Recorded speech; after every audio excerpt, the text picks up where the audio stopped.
하나님이 함께 하시기를 바랍니다. 저도 축복합니다. 건강하시고 잘 되십시오. 저도 축복합니다. 건강하시고 잘 되십시오. 오늘 제가 태극기를 들고 나왔는데 저는 TV에 나오는 그 태극기 부대가 아닙니다. 예, 그거 아니고요. 오늘 바로 총회가 정한 3.1절 100주년 기념 주일입니다. 그래서 제가 태극기를 들고 왔고, 여러분들도 다음 주 오후 예배 오시면 태극기를 들면서 3.1절 노래를 부를 수 있을 것입니다. 기억해 주시고, 다시 한번 한 주간도 잘 되시기 바랍니다. 인사하겠습니다.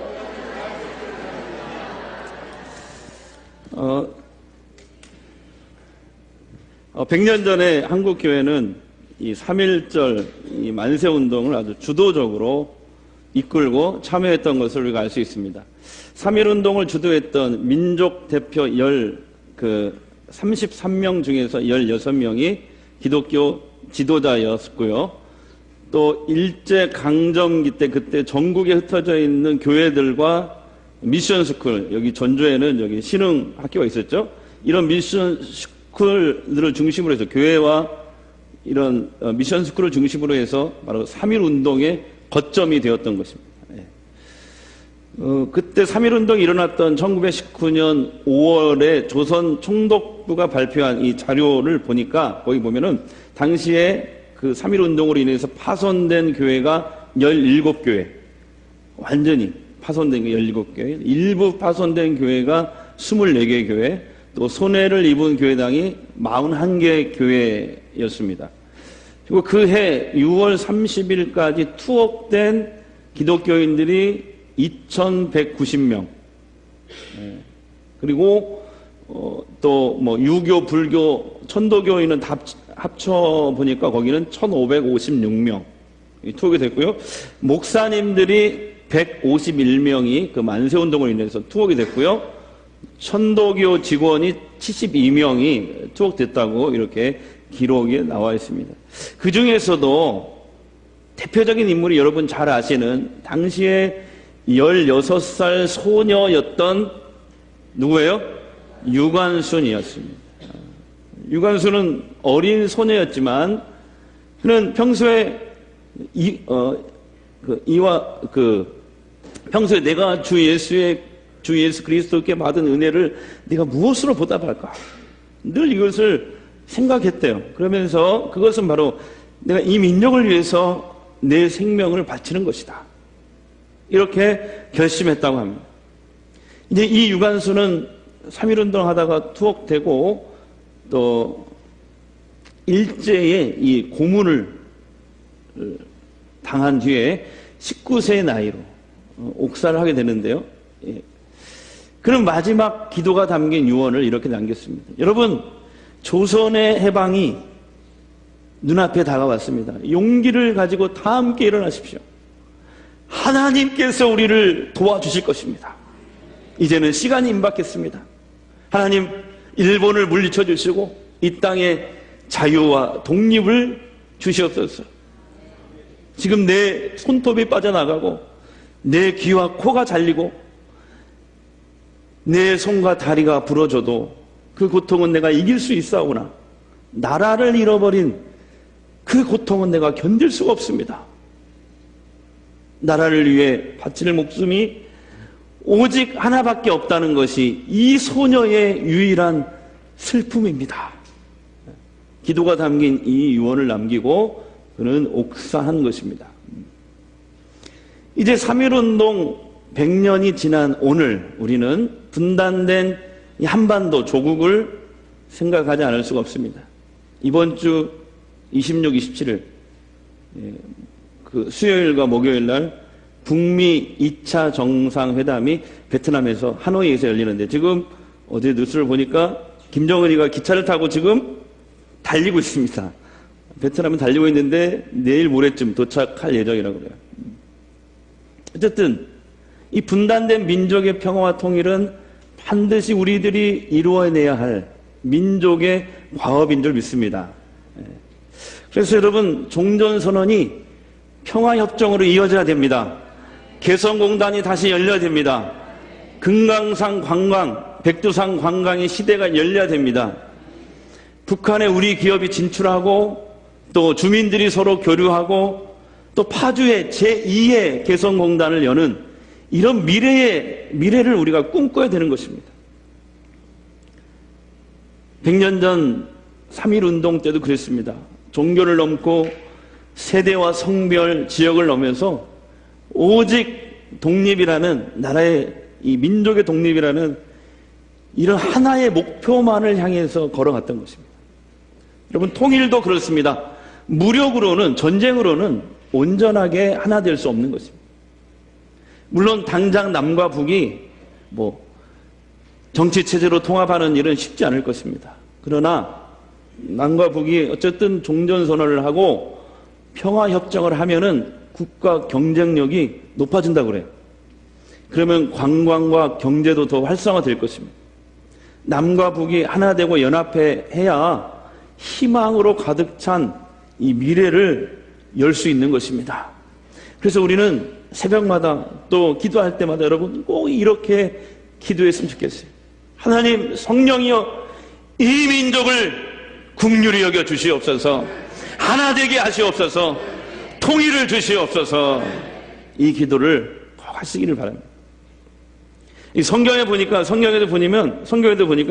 하나됨은 하나님의 축복으로 또 흩어짐은 하나님의 저주로 말씀되고 있는 것을 우리가 알 수 있습니다. 하나님을 대적하여 바벨탑을 쌓던 인류에게 하나님이 내렸던 형벌은 뭐냐면 언어를 혼잡하게 하는 거였습니다.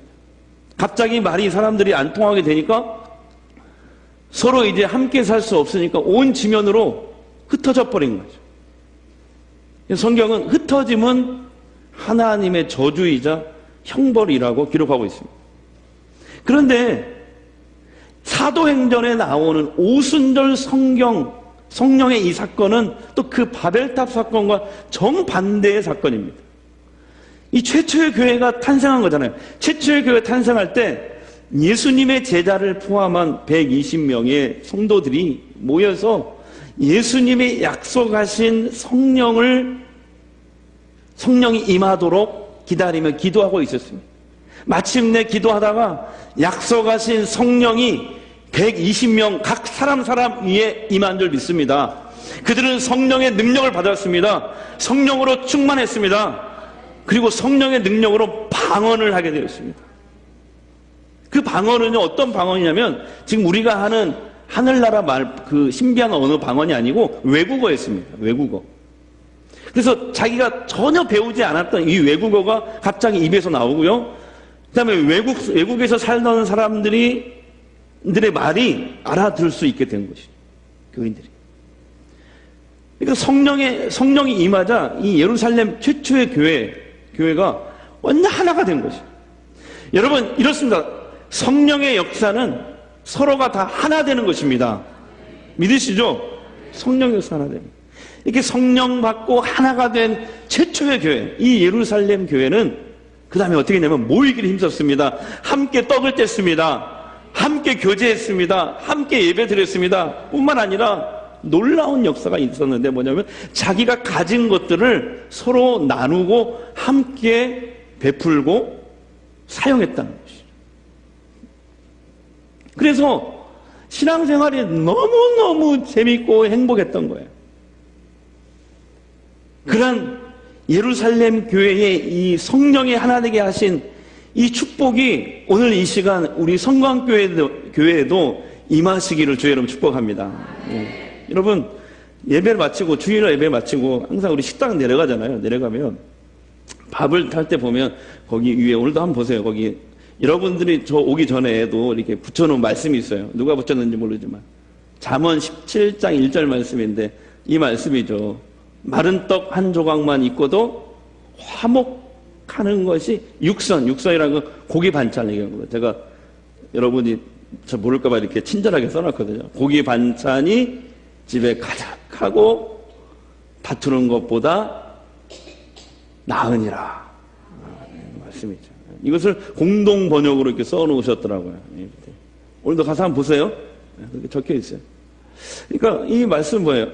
고기 반찬이 막 아무리 막 가득하고 막 그렇지만은 막 다투고 그렇게 사는 부잣집보다 마른 떡 한 조각만 있어도 서로 가족들이 사랑하며 하나 되어 사는 이런 가난한 집이 훨씬 낫다. 네? 그런 거예요. 우리 전주 성광교회는 하나님으로부터 이 하나됨의 축복을 받았다고 생각하십니까? 진짜요? 아멘. 그래서 교회는 몇 명이 모이느냐, 어떤 사람들이 모이느냐, 예산이 어느 정도냐, 이런 것도 중요하지만 이것보다 더 중요한 가치가 있어요. 교회의 가치. 그것은 교회를 이루고 있는 우리 교인들이 서로 사랑으로 하나가 되었는가, 그렇지 않는가. 이게 중요한 것입니다. 오늘 본문 말씀은 주님이 우리 교회들에게 분명하게 명령하고 있어요. 교회는 성령이 하나 되게 하신 것을 힘써 지켜야 된다. 지키라. 명령이잖아요. 명령. 주님이. 교회는 성령이 하나 되게 하신 것을 힘써 지켜야 된다. 명령이라는 명령. 성령은 언제나 우리를 하나 되게 하십니다. 그러나 사탄과 귀신들, 이 악한 영들은 언제나 우리를 하나 되지 못하게 하는 것입니다. 그런 것 같아요. 사람들은 이렇게 잘못되고 옳지 못한 것에 대한 비판을 할 때 그 내용이 옳으냐 그르냐만 되게 생각합니다. 그리고 그 비판이 옳고 바르다면 그것을 정의라고 생각합니다. 그러나 여러분 그렇지 않습니다.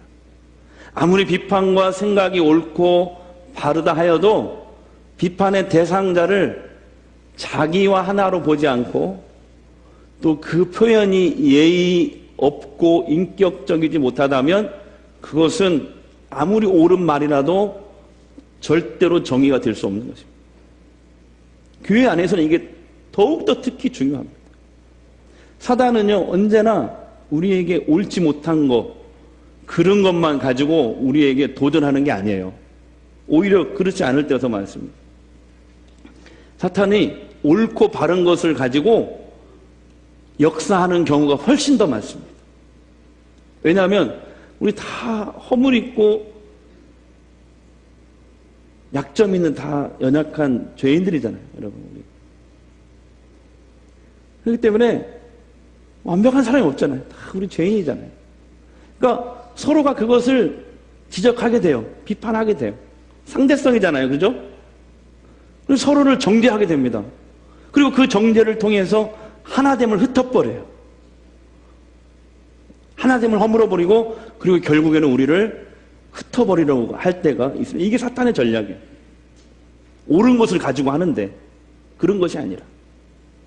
그러면 여러분, 옳은 이야기를 한다고 다 옳은 것이 아닙니다. 옳은 이야기보다 더 중요한 것은 사랑입니다. 하나됨입니다. 화목인 것입니다. 교회는 소문이 잘 나야 된다. 교회는 소문이 잘 나야 된다. 교회는 화목해야 된다. 평안해야 된다. 이 이미지가 굉장히 중요합니다. 근데 전도의 시작은 뭐냐면은 교회의 화목입니다. 거기서부터 전도가 시작됩니다.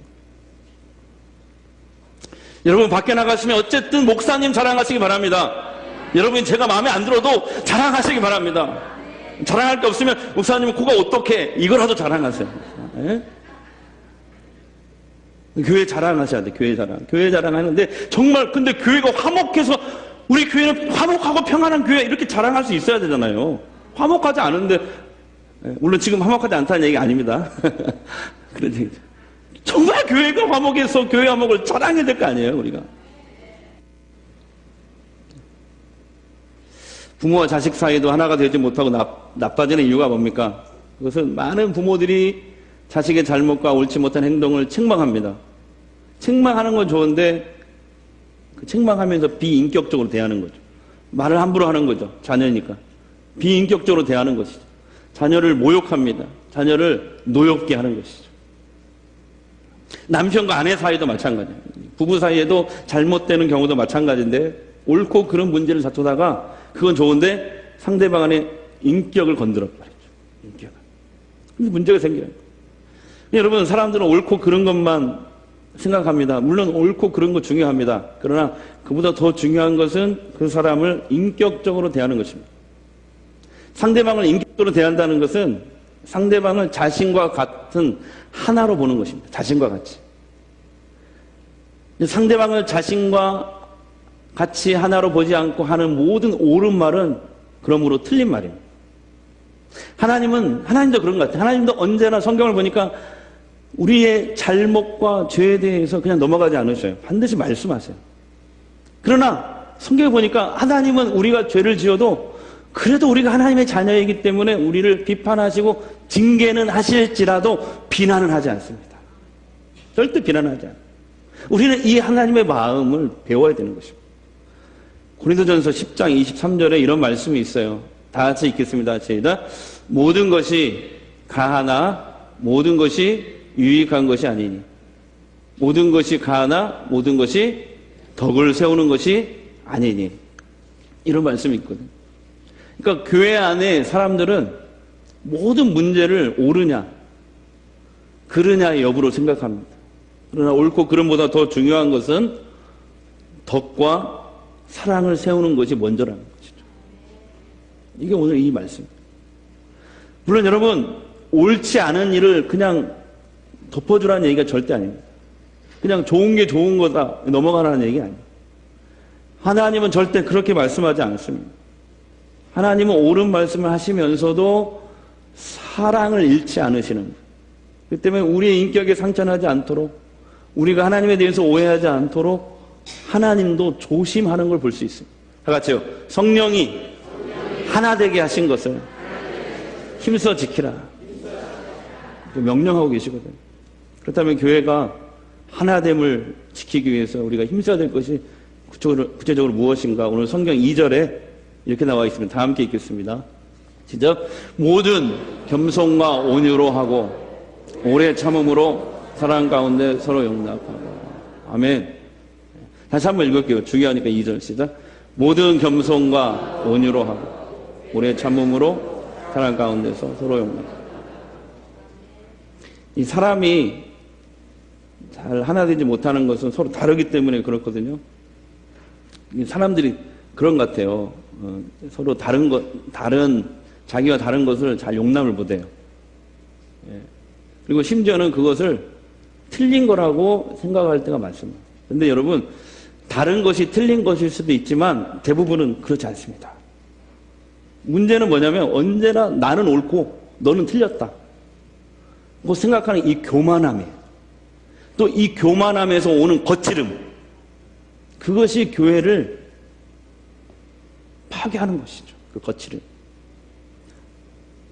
이렇게 질문하실 분이 있어요. 아니 목사님, 아니 잘못된 것을 지적해줘야지 가만 놔두면 참기만 하면 뭐 더 곪지 않습니까? 일리가 있습니다. 저한테 실제로 그렇게 얘기하시는 분도 있고, 우리 교회 말고 전에 있던 교회에서. 무조건 참는 것이 능사는 아니죠. 무조건 참는 것이 위험할 때도 있습니다. 그렇잖아요. 그렇게 참다가 막 스프링처럼 막 참다가 자기도 모르게 언제 빡 폭발할 수도 있잖아. 그러면 더 큰 문제 아니냐. 나는 뒤끝이 없으니까 나는 그때 풀어야 됩니다, 목사님. 그러신 분이 계시다면 제가 오늘 이렇게 정중하게 부탁을 드릴게요. 폭발을 하시되 교회 내에서는 폭발하지 마시기 바랍니다. 교회 내에서는 어떻게 하냐면 상대방을 커피숍을 불러내 따지든지 밤새 거기서 토론을 하든지 커피숍 가서 하세요. 여기 봄에 가서 하지, 아니 봄은 또 교회 근처니까 하지 말고 또 아무튼 뭐 가서. 아니면 신흥고 운동장으로 불러내. 그래가지고 권투 장갑을 끼고 서로 뭐 치고 박든지 그냥 하세요. 싸우든지 말든지. 근데 교회 내에서는 절대로 큰 소리로 나서는 안 된다. 다투는 큰 소리가 나서는 안 된다. 왜냐하면 아까 얘기했잖아요.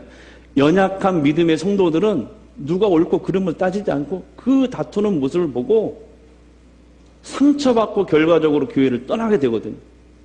그거 하나님이 나중에 누구한테 책임을 묻겠어요? 그 모두에게 책임을 묻는다고요. 여러분 이게 무섭지 않습니까? 그래서 그러는 거예요. 나는 그때 풀어야 됩니다. 그러면 나가서 푸세요, 나가서. 교회 안에서는 어쨌든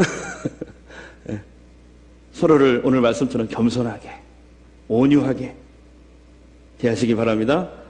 우리 옆 사람에게 서로 온유하고 겸손하게 대합시다. 온유하고 겸손한 표정이 이렇게 막 찡그린 표정. 칼 로저스라는 이분이 지금 돌아가셨는데 유명한 인간관계 이것만 연구하신, 한평생을 연구하신 인간관계 목사님이시면서 아주 유명한 심리학자예요. 칼 로저스. 이분의 이 책을 읽어보면은 이 사람 수많은 이 사람들을 상담을 하면서 이 임상적 상담을 하면서 이 이론뿐만 아니라 상담을 하면서 인간관계 모델을 연구를 했어요. 그래서 이 사람의 주장이 이거예요. 사람은 다른 사람을 만나면은 반드시 서로에게 영향을 주게 돼 있다.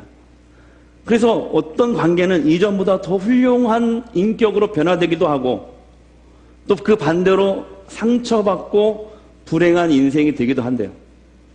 그런데 이분이 인간관계에서 상처를 치료하고 인격의 성장을 가져오는 축복을 가져다주는 세 가지 인간관계의 가장 중요한 점을 실험을 통해서 이렇게 정리했어요. 바로 이겁니다.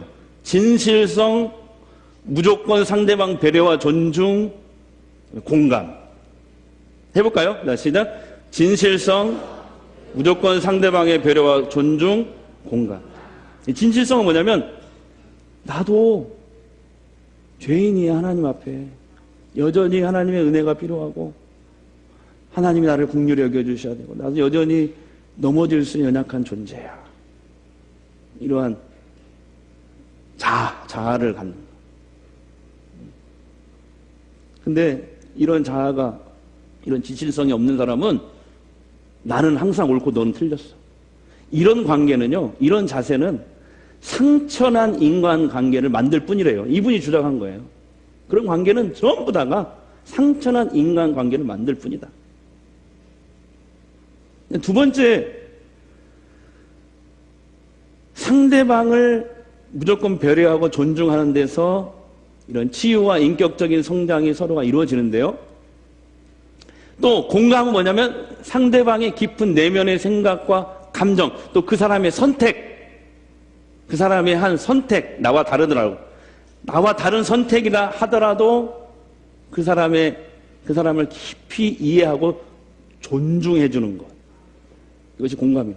이런 세 가지가 있을 때 우리의 모든 인간관계가 다툼과 분열로 치닫는 것이 아니라 오히려 치유와 성장과 축복으로 흐르게 만든다. 이분이 한평생을 연구해서 발표한 내용이에요. 여러분. 사랑하는 전주 성광교회 성도 여러분, 겸손한 사람이 됩시다. 오늘 말씀처럼 온유한 사람이 됩시다.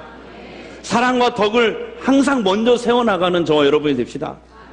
그래서 사랑 가운데서 서로 용납할 줄 아는 교회가 됩시다. 그래, 3절 말씀처럼 평안의 줄로 성령의 하나 되게 하신 것을 힘써 지키시는 저와 여러분이 되기를 주의 이름으로 축복합니다. 이 나라와 민족, 미래, 우리 가정, 우리 교회 기도하는 마음으로 우리 생각하면서 고요한 아침의 나라 이 찬양 부르고 잠깐 기도하겠습니다. 고요한 아침의 나라 길었던 흑암의 세월 하나님 보호하사 이 땅에 새 날이 왔네. 주님이 흘리신 보혈,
기도하겠습니다. 사랑해 주님, 주님께 오늘 이 아침에 우리에게 성령이 하나 되게 하신 것을 힘써 지키라고 말씀을 주셨습니다. 겸손하고 온유하고 오래 참으며 사랑 가운데 서로 용납함으로 하나됨을 지키라고 하셨습니다. 주님, 이 시간 성령께서 강하게 내 마음을 주장하시옵소서. 우리에게 강력하게 임재하셔서 오순절과 같은 성령의 역사가, 하나님의 역사가 나타나게 하여 주옵소서. 옳고 그름을 따지는 것보다 교회는 사랑과 덕을 먼저 세워야 합니다. 화목을 지켜나가는 것이 더 중요한 것임을 말씀을 통해 알았습니다. 나와 의견이 다른 사람이라 할지라도 나와 같이 먼저 존중하며 아끼고 사랑할 수 있는 예수님의 마음을 우리 가운데 부어주시옵소서. 그래서 우리도 이 난관을 극복하고 하나님이 허락하신 비전센터를 한마음 한뜻으로 건축하여